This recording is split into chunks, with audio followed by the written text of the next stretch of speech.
वीतराग विज्ञानता, शिव स्वरूप शिवकार, नमः त्रियोग संहार के। वीतराग विज्ञान अर्थात विकार रहित ज्ञान स्वभाव सारभूत है। वो मंगल स्वरूप है और मंगलकारी है। मैं उसे मन वचन काय इन तीनों योगों को वश में करके नमस्कार करता हूं। छह डाला परम मांगलिक ग्रंथ है। पंडित दौलत राम जी द्वारा यह लिखा गया है। 6 इसमें ढाल है और हमारा 6वीं ढाल का ही स्वाध्याय चल रहा है। अंतिम ढाल चल रही है। कल अपन ने पहला छंद पढ़ा था और पहले छंद का शाब्दिक अर्थ भी देखा था। उसमें 4 महाव्रतों की चर्चा हुई थी। 5वां व्रत जो अपरिग्रह महाव्रत है उसकी भी चर्चा आगे होगी। पहले छंद का पूरे छंद का अर्थ यहाँ पर एक बार पढ़ लेते हैं। क्या लिखा है?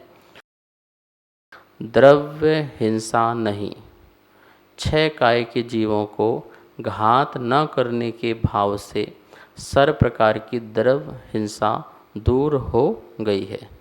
भाव हिंसा नहीं, राग द्वेष काम क्रोध मान माया लोभ आदि भावों को दूर करने से भाव हिंसा भी नहीं रहती है। झूठ नहीं, उन मुनियों को किंचित झूठ नहीं होता है। जल और तिनका भी दिए बिना नहीं ग्रहण करते हैं। ऐसे जो हैं उनका चोरी का भी त्याग हो जाता है। 18,000 प्रकार के सील को धारण करके चैतन्य स्वरूप में नित्य लीन रहते हैं। इस प्रकार से उनका ब्रह्मचर्य व्रत भी हो जाता है। वैसे 18,000 सीलों की जो पूर्णता होती है वो जो है 13वें गुण स्थान में अरहंत केवली को ही होती है। मुनिराज धीरे धीरे करते हुए उन सीलों को पालन करते हुए 13वें गुण स्थान में जब पहुँचते हैं तो वहाँ उनकी सीलों की पूर्णता हुआ करती है। ये जो महाव्रत बताए गए हैं इनका भी आप लोग को ध्यान रखेंगे। पूर्ण महाव्रत कहाँ होते हैं? ये जितने भी महाव्रताएँ हैं पूर्ण महाव्रत की चर्चा की गई है। जैसे अपरिग्रह आएगा आगे, अपरिग्रह परिमाण। अपरिग्रह महाव्रत जो है वो पूर्ण कहाँ होगा? तो वो होगा 11वें गुण स्थान में या 12वें गुण स्थान में। अहिंसा महाव्रत भी जो होगा वो भी जो है 11वें 12वें गुण स्थान में होगा। तो इस प्रकार से जो जहाँ पर पूर्ण होगा उसको वहाँ पर हमें लगा लेना चाहिए। लेकिन पूर्ण के पहले जो अभ्यास है या जो प्रयास है, जो प्रयत्न है, जो तत्परता है वो महाव्रतों में मुनिराज के 6ठे 7वें गुण स्थान से प्रारंभ हो जाया करता है।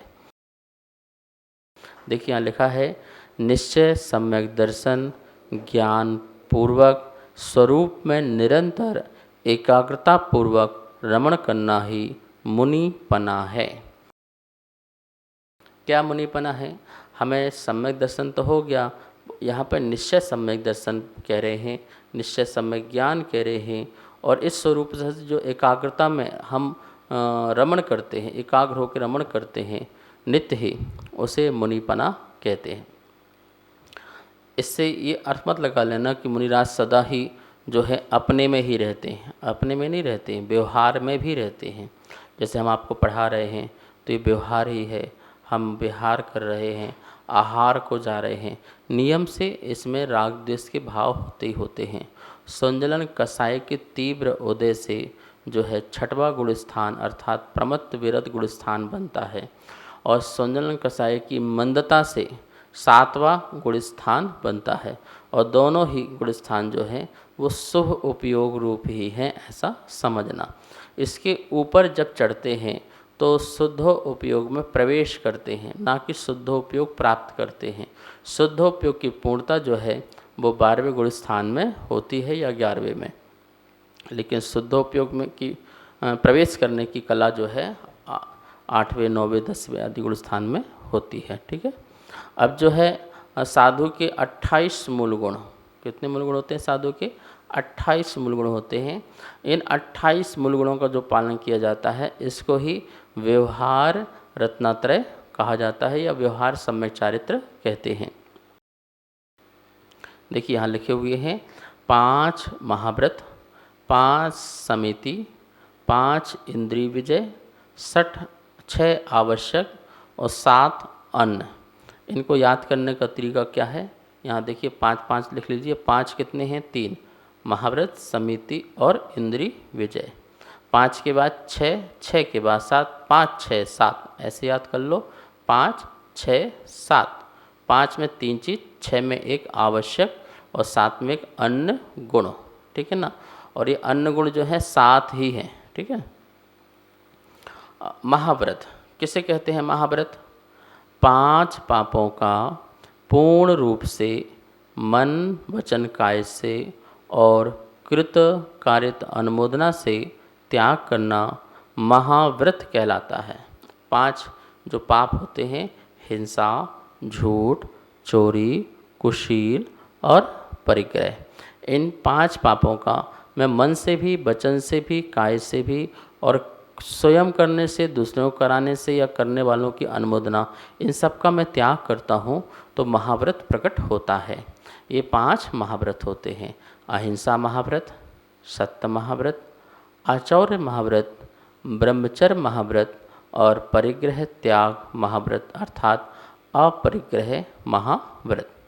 5 महाव्रतों की संक्षेप में यहाँ पर परिभाषा समझ लेते हैं।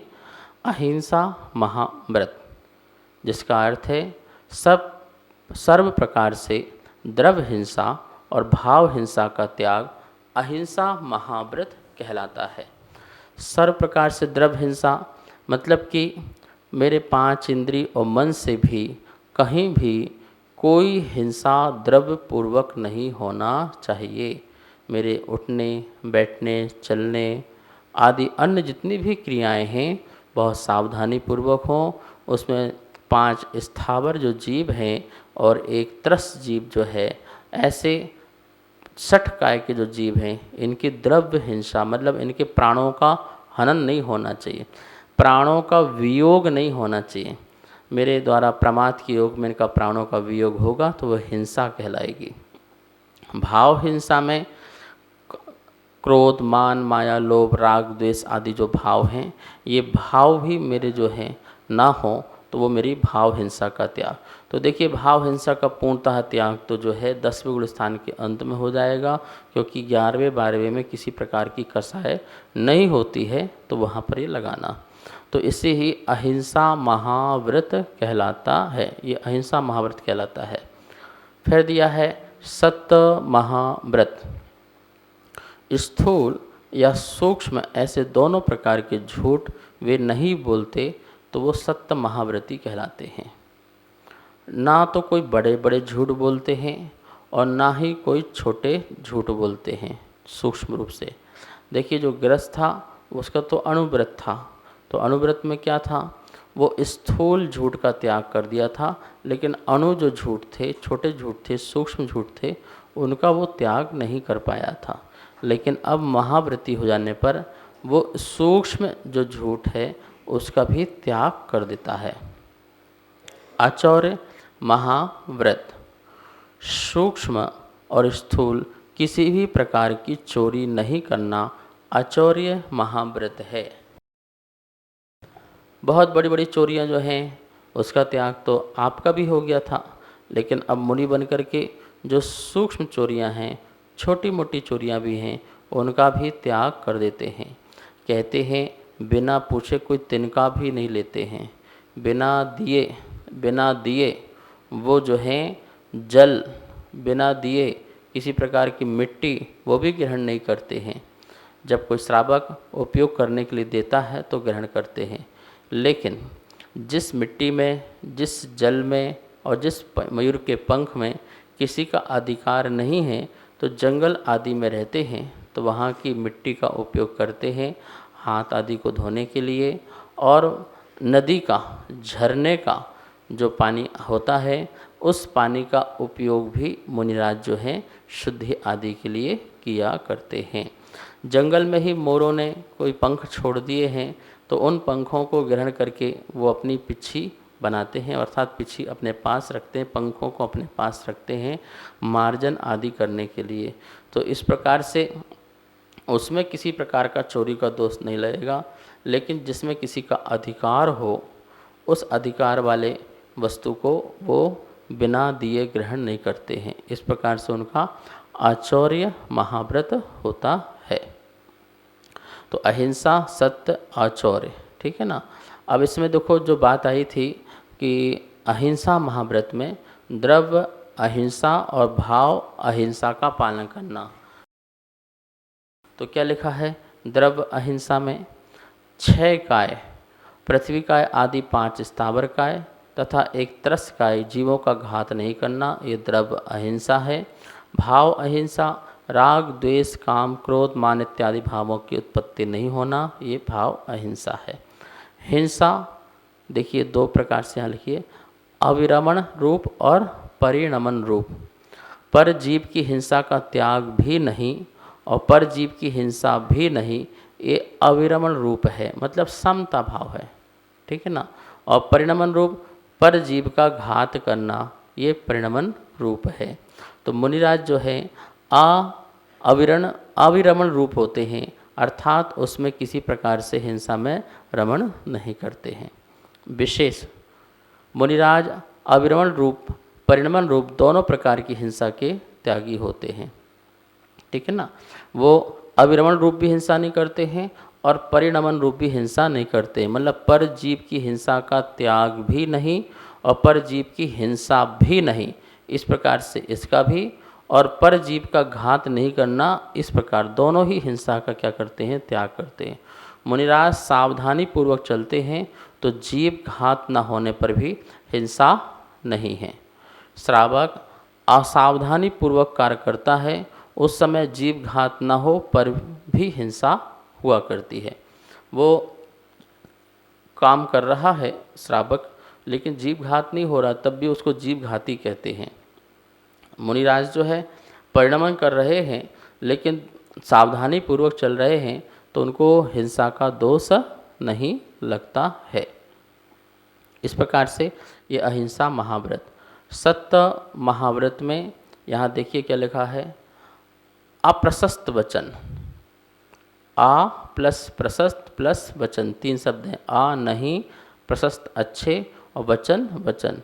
जिनके जो अच्छे वचन नहीं हैं उनको नहीं बोलते हैं, कभी नहीं बोलते हैं। प्रशस्त वचनों को ही बोलते हैं, अप्रशस्त वचनों को नहीं। स्थूल असत्य और सूक्ष्म असत्य, इस प्रकार से इनका भी त्याग कर देते हैं। ऐसा सत्य जिससे स्वयं या दूसरों पर आपत्ति आ जाए, ऐसा सत्य भी नहीं बोलते हैं, ठीक है ना। अपने पर भी आपत्ति आ जाए या किसी और दूसरे जीवों पर भी आपत्ति आ जाए, ऐसा सत्य भी मुनिराज नहीं बोला करते हैं। कैसा सत्य भी नहीं बोलना चाहिए? यहाँ लिखा है कैसा सत्य भी नहीं बोलना चाहिए जिससे अन्य प्राणी का घात हो जाए, धर्म बिगड़ जाए, अपवाद निंदा हो जाए, कलह संक्लेश भय आदि प्रकट हो जाए, ऐसा सत्य भी नहीं बोलना चाहिए। देखिए हमने सत्य तो बोल दिया लेकिन प्राणी का घात हो गया, तो फिर ऐसा सत्य हमारा किस काम का रहा। और हमने ऐसा सत्य बोल दिया सामने वाले का धर्म बिगड़ जाए, मतलब कोई शराबी व्यक्ति था और हमने बोला शराबी पीता है व्यक्ति, सबके सामने कह दिया, तो वो और भी अपने धर्म से विच्युत होकर के बिगड़ सकता है। अपवाद निंदा हो जाए, ऐसा सत्य भी नहीं बोलना है। किसी की कोई गुप्त बात है और आपने सबके सामने उजागर कर दी तो क्या होगा? अपवाद होगा और निंदा हो जाएगी, तो ऐसा सत्य भी नहीं बोलना है। जिस सत्य से कलह हो जाए, संक्लेश हो जाए, भय आदि प्रकट हो जाए, तो ये सभी तमाम कारण हैं। इन तमाम कारणों में भी हमें सत्य नहीं बोलना है। आप मौन हो जाइए, कोई बात नहीं, लेकिन बोलें तो प्रिय बोलें, मधुर बोलें, अच्छा बोलें, ठीक है। जिससे अन्य प्राणी का घात हो जाए, ऐसा भी जो है सत्य नहीं बोलना है कि हमने सत्य बोल दिया लेकिन वहाँ प्राणी का घात होने लगा, तो बोले ऐसा सत्य भी नहीं कहना है। मुनिराज कैसे वचन नहीं बोलते हैं किसी भी परिस्थिति में असत्य नहीं बोलते हैं। सबसे पहली बात तो ये ध्यान रखना, कितनी भी कैसी भी परिस्थिति आ जाए मुनिराज असत्य नहीं बोलते हैं। वे मौन ले लेते हैं लेकिन कभी भी असत्य नहीं बोलते हैं। उनके सत्य वचन अच्छे न लगने पर भी असत्य नहीं, क्योंकि हितकारी होते हैं। देखिए एक बात और ध्यान रखना है, मुनिराज सत्य वचन अच्छे न लगने पर, आपके लिए हो सकते हैं उनके वचन कठोर लग रहे हों, अच्छे वचन हैं, सत्य हैं, अच्छे नहीं लग रहे हैं, लेकिन असत्य नहीं हैं, इसलिए वो कैसे हैं, हितकारी वचन हैं, हितकारी हैं। तो हमें असत्य वचन नहीं होने के कारण मुनिराज के वो कठोर वचन या जैसे भी आपको लग रहे हैं वो हितकारी होने के कारण हमें उससे क्या करना चाहिए, ग्रहण करना चाहिए।